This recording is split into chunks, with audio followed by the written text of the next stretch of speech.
पारिवारिक हिंसा आईन सचेतनता शिविर कटक जिला अंतर्गत बारंग रामदासपुर पंचायत रतागढ़ जटेश्वर ठारे अनुष्ठित एक पारिवारिक आईन हिंसा संपर्कित आलोचना चक्र जो महिला माने शिकार होउतिबा विभिन्न प्रकार पारिवारिक हिंसार विभिन्न आईन दिगरु आलोचना करा जायथिला। एही आलोचना चक्र मुख्य अतिथि भाव जोग देइथिले प्रभास कुमार कर, सरपंच नवीन भाई, उपेन्द्र कुमार पंडा एवं 50 ऊर्ध्व व्यक्ति माने आउ एही आलोचना चक्र रे पारिवारिक हिंसा आईन रो विभिन्न दिग उपरे आलोचना करा जायथिला। इज्जत हुई जेमति हम पूर्व थिला सतीदाह प्रथा, बाल्य विवाह, वर्तमान समय से सब जिनस बहु परिमाण कमी गलानी।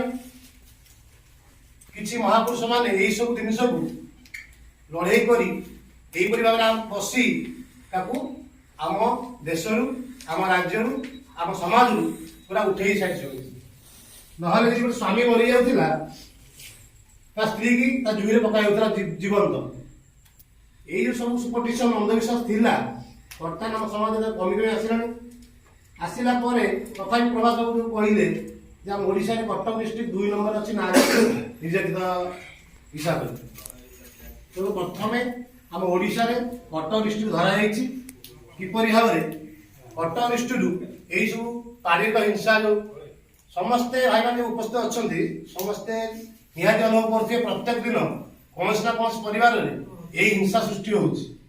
एही हिंसा द्वारा भाई भाई के मार दउछि। कटकरू मनोज पात्रଙ୍କ रिपोर्ट, ओडिशा न्यूज।